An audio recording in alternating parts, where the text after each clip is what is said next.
Session 2, connecting with your teenager. I don't know how many of you guys know the story of Martha and Mary when Jesus goes to their house.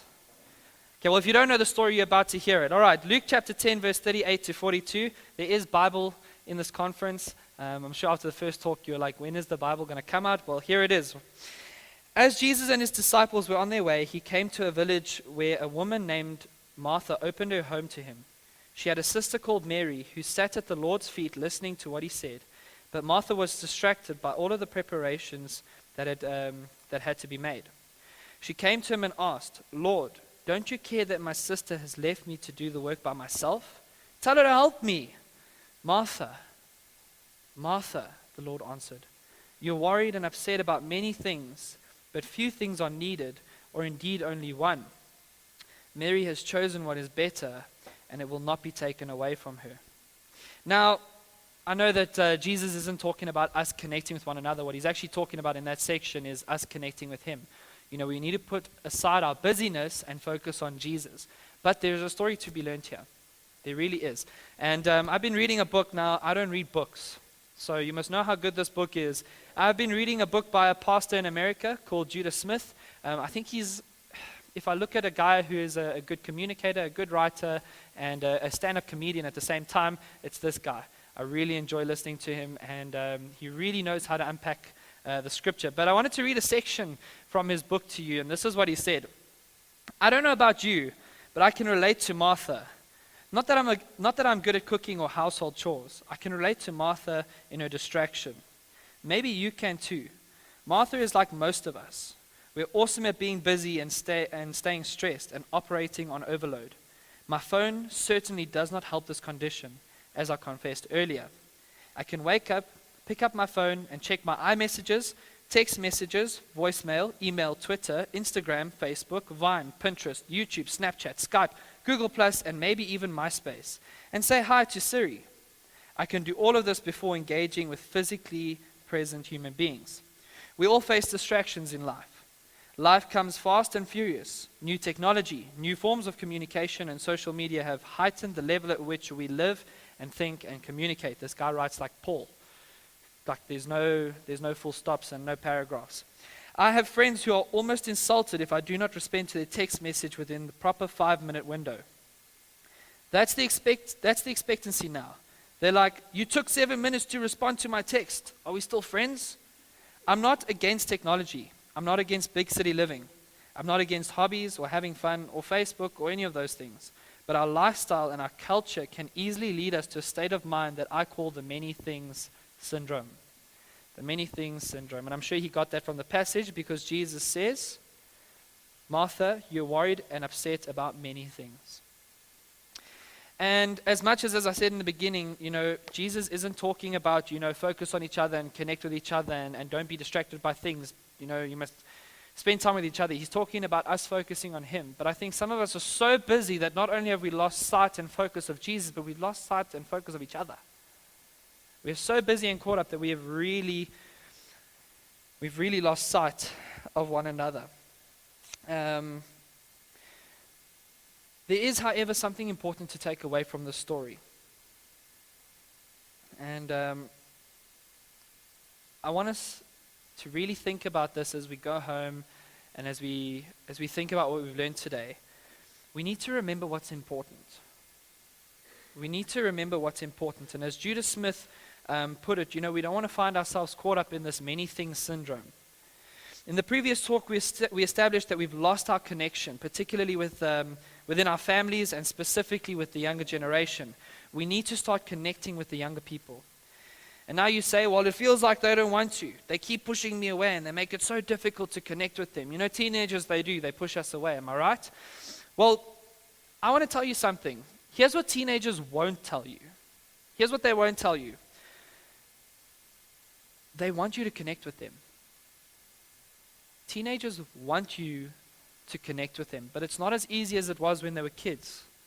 Like, hey, here's an ice cream. Now talk. With teenagers, it takes a lot of effort. It takes work. You've got to build this connection. But they want you to connect with them. They want you to connect with them. But here's what you don't want to do. You don't want to do it to gain anything out of it. In other words, your kid comes home in a mood. Now all of a sudden you want to sit down and have a chat. Why? Because you want to find out what's going on. You don't want to do it like that. Don't just do it so that you can hear what's going on. Don't just connect with them so that you can find out what's happening. It mustn't be a thing of, well, now I need this and I want to know, and that's why I'm going to sit down and have a conversation with you. It mustn't be that. It mustn't be forceful. Don't force your teenager to talk. They will tell you when they're ready to talk, if they will be ready to talk. Don't do it forcefully. If you force a conversation on a teenager and you force connection, they will push back. They will push you away. And finally, don't do it sometimes. Don't do it when it suits you. I can see they've had a rough week. Now we need to chat. Don't do it sometimes. It needs to be random. They'll pick it up. They'll see, oh, okay, I see. Mom or dad wants to take me for a cup of coffee this weekend. But I've had such a great week, so why do they want to do this? It's simple. There's no agenda. Don't do it sometimes. Don't have an agenda. Keep it random. But keep it regular as well. Not the coffees. Those must always be large. But keep it random and keep it regular. The fact of the matter is, they do want you to ask about their day. They do want you to ask about their day. When they've had a bad day, they do want your input. They want to hear what you have to say, but they don't want to feel like you're stepping into the situation. They don't want to feel like you're stepping into the situation. You've got to be like a football manager. Okay, now for most of you, you might want to think of a rugby manager. Do rugby players have managers? It doesn't look like it. They do, oos. You want to be like a football manager, okay? They're on the sideline. Often you'll see a player's coming on, the substitute. He first has a chat with the player, tells him what he needs to do in order to get the game to go the certain way. He'll say, you need to tell this player that. And often when the team's losing, the manager's on the side there, often got one hand in his pocket.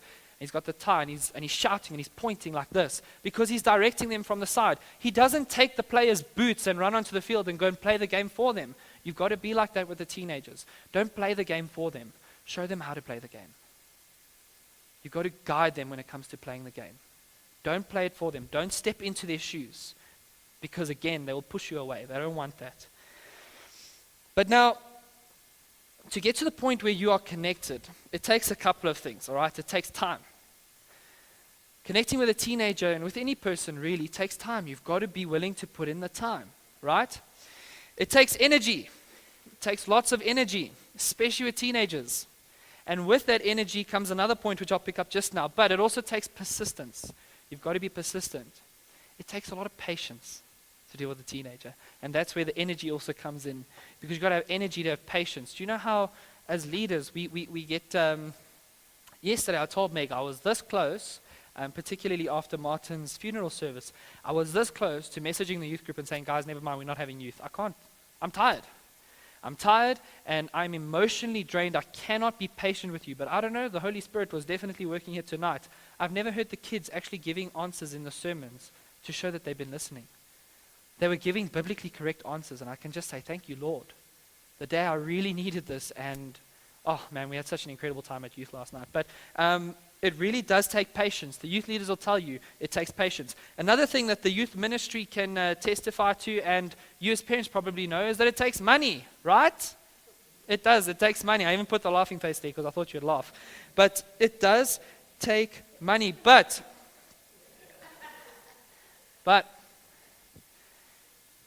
do you want to know where to start with all of this? Do you want to know where to start with all of this? Turn off the TV. This device, this very device that I'm using to show the presentation, this device is the worst thing to happen to families. It is the worst thing to happen to families. Remember when I said in the last talk that my dad has his own struggle? I remember going to families' houses, particularly Christians. You know, Christians are always, yeah. I remember going to some houses when I was young, and they wouldn't have a TV at all. But these are those extra Christians. You see, you can be Christian with a small c, and that's I attend church. You can be Christian with a big C, which is I'm a believer, and then you can be extra Christian. And I can't tell what's worse, extra Christian or small c Christian. But these were extra Christians, and it used to annoy me. I'm coming to your house and you don't have a TV. What am I going to do? But I'm looking back now and I'm thinking, I understand. I understand why you don't have a TV, because I'm seeing what it's doing in my home. I'm seeing what it's doing in other people's homes. It's disconnecting us. Consider canning DSTV. I'm serious. Consider canning DSTV. Use that 1,000 rand a month to do some more connecting. 1,000 rand can be so much better spent. Can your DSTV. And thirdly, limit it. Limit TV time. The TV doesn't always have to be on. Limit it.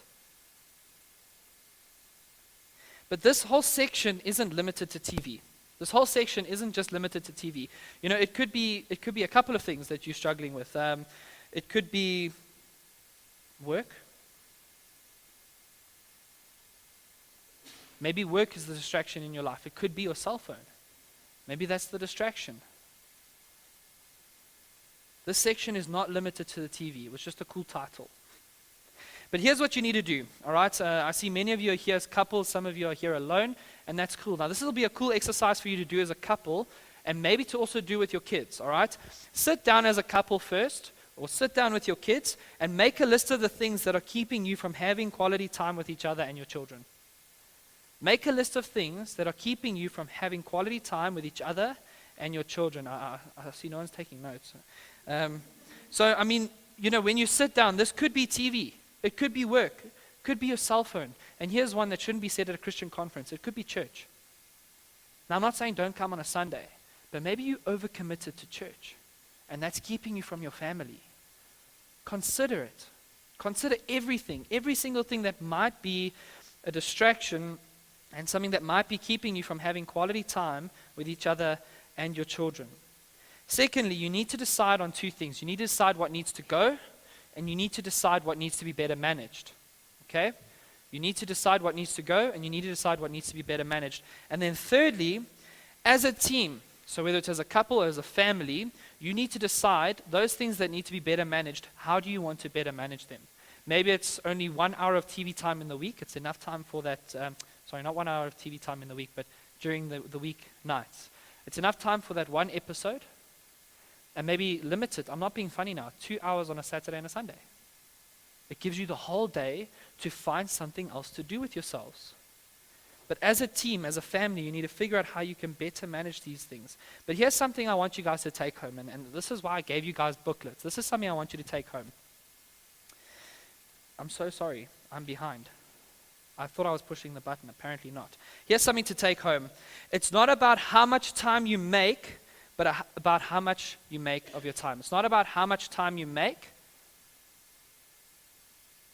It's not about how much time you make, but how much you make of your time.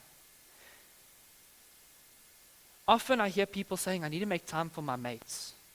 That's me at the moment. I need to make time for my mates. So next week, Saturday, I'm spending the most of Saturday with a couple of my boys. But what are we probably going to do? Well, we're looking at going, well, I'm going to be at the men's breakfast first. They don't want to come to the men's breakfast. I'm a bit offended, but anyway. But I'm going to come to the men's breakfast, and then I'm going to join them. We're going to be playing a bit of soccer. But after that, I can only assume we're going to go home and play a bit of FIFA. I can only assume that one of us, or maybe two of us, while we're trying to connect with one another, will be on our phones. It's not about how much time you make, but how much you make of your time. You can spend 2 hours in front of the TV and get zero connection with one another. You can spend 2 hours at the park. You can spend 2 hours at the park or playing a game or having a meal together, and you can have the best time of your life with your family. Make the most of your time with your family. Time is limited. It's not like money where you can save it up. You can't save time up. It's a limited resource. Make the most of it when you have it. And here's something I want to say. Parents, don't let your kids get in the way. Don't let your kids get in the way. Try and make time for one another. Get a babysitter in for 3 hours and go out for dinner together. It can be done. But don't let your kids get in the way of your connection with one another. You need to connect with one another just as much as you need to connect with your kids. You need to connect with one another just as much as you need to connect with your kids. And I'm sure I can organize a babysitter through the youth group. I'm sure they'd be happy to come and look after some kids. But there's many teenagers in the youth group who are keen on making money. You just say, Jay, I need a babysitter, and I'll see if I can find someone to come through and babysit for you, and go out together. DSTV for a month can pay for for a babysitter 3 or 4 times in that month. So that's something to consider. And finally, as you aim to connect with your teenagers, you need to keep it simple. They don't need some fancy holiday to connect with you. I mean, it's cool to go on holidays. I'm not saying don't go on holidays, but don't think that, oh, my family's going to love me and we're going to have such a wonderful time together if I just go to the UK for 2 weeks. That wasn't at Jan and Yolanda now.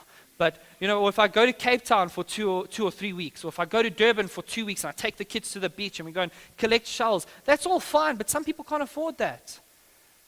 The teens aren't waiting for this amazing holiday before I can chat to dad about my problems. That's not what they're waiting for. Keep it simple. They don't need a day at Gold Reef City. You want to take them to Gold Reef City? By all means, please do. But that's not going to fix things. That's not going to help you to connect better with your teenager. Here's an idea, dads. Maybe chat to your wives. And at a certain age, when your daughter reaches a certain age, you agree, when she reaches that age, you, dad, are going to take her on a date. And you're going to treat her like a princess. Because when she goes on a date with a boy one day, she's going to look at this and say, he's a nice guy, he's quite funny. He doesn't treat me the way dad treated me. He doesn't open the door for me. He doesn't respect me the way dad respected me. You're going to set a standard. And let me tell you something. You take her when she's 12, 13 is the perfect age because it's just before she's too cool for you and she's still your little princess. But you take her on a date and I promise you, you will have the best connection ever. Take them out for coffee. This is a coffee generation. Everything is coffee to these kids. Everything. Take them out for a coffee. 2 large coffees will cost you 62 Rand. I promise you, you just go and you say to them, won't you just keep 10 to 11:30 on Saturday free for me? I'd like to take you for a coffee and just hang out. I promise you, they will not feel weird. They'll be surprised, and then they might act weird, but they're not weirded out by you. And maybe at first they will feel a bit weird, but I promise you, it'll mean so much to them. The young man in the church tomorrow, I didn't think he'd want to go out with me. I asked him, can we go for coffee? He was so excited. Coffee speaks something to these people. It works. Take them for a coffee. And this might be a bit much for some of you. Maybe this isn't what you would consider doing. But take them to the cricket. Take them to the rugby. I wouldn't recommend rugby. But take them to the racetrack. Take your boys. Do something. Ryan, you did that with your boys. How did that go? How was the connection? And they loved it. Do stuff like that with your kids. I can't say, moms, do this with your daughters. The lady leaders will tell you, I suck at coming up with ideas for girls. Every time we want to do something for girls, I've got to go to them and say, hey guys, this is what you have, just let me know what you're doing. I don't know, I can't speak for girls, but let me tell you something. As a young boy, my dad took me to the racetrack and he'd show me why the guys spin their tires the way that they do is because they're warming up their tires, and why they drive like maniacs at first is because they're warming up their tires. It was so cool for me. I don't forget these moments. Do that kind of thing with them. A day at the racetrack. Think, Craig, what did we pay? Yeah, I pay 50, but $70 for a day at the racetrack. You pay 120 per person, including food. You can go and pay 130 Rand for a 2-hour movie at Sampton. It's such a cool way to connect with your kids. Take them out for a day. Here's another thing, and I'm particularly thinking of you, Haman. Get behind the Xbox. And I know people say oh, all these gaming consoles, it disconnects us. I promise you, you have a fat conversation with your mates while you're playing. You'll be the coolest dad since David Beckham. I promise you, get behind the Xbox, get behind the PlayStation. Eh? Who's David Beckham? He didn't play for Liverpool, it's probably why you don't know him. But in all of this, as you do these things, do them as a family. You need to do things as a family. A really cool way to spend your day is to go to a botanical gardens, one of the botanical gardens, and go and have a picnic there. I know it sounds weird, but go and do that. Remove your kids and yourselves from that environment with all these distractions. Go do that. Go out for a day. Do things as a family. Secondly, do things one-on-one. Don't be scared to leave one sibling at home. Yes, they might be upset at first, but when they realize, oh, my turn did come. Like, yeah, today I'm taking so-and-so out, but your turn will come, I promise you, and you need to keep that, because if you don't, they will never forget it. And you won't either, because they won't let you. But do things one-on-one. Take one kid out at a time, and you say, don't worry, next week, give me the same slot, I'm going to take you out for a cup of coffee. And then follow through on that. Follow through on it. Because then the next time you say, come, so-and-so, we're going to go for a cup of coffee, the other sibling's not upset. They're like, oh, that's cool. My turn's coming. And I can't wait for it because I get to speak to mom or dad. They can't wait. Thirdly, just mom or dad. It's okay to do things as a family, but every now and again, dad, you take the boys out. Dad, you take the girls out. Mom, you take the boys out. Mom, you take the girls out. Just do things one-on-one. Just dad with the kids. Just mom with the kids. Go do something fun. Don't take up the whole Saturday doing it because that's not fair. But maybe go do something in the morning. Mom, let me tell you, you take your son and his mates to laser tag at Monty. I mean, I think it's like a 10, 15-minute thing. They play, and then you take them for an ice cream. You'll be the coolest mom. Those kids will want you to be their mom. But you know what? Your son will look up to you and think, sure, my mom's chilled. You build this connection. And finally, and this is the point, please don't forget this point. Do things as a couple. Don't leave this one out. I think far too many moms and dads, they do this. They forget that there's a relationship between them and there's a connection that's being lost, not just because of social media and because of the TV, but because of the kids. You need to set time aside for yourselves. And what I would recommend is you agree between yourselves. You know what? Every third Saturday evening is our night. That's the night we want a babysitter in, or that's the night we leave them with the grandparents, and we go out for that day or that evening, and we spend time with one another, connecting with one another. Please don't neglect your own relationships. Please don't neglect your relationships. Keep it simple, but prioritize what's important. It's not about how much time you make, but how much you make of your time.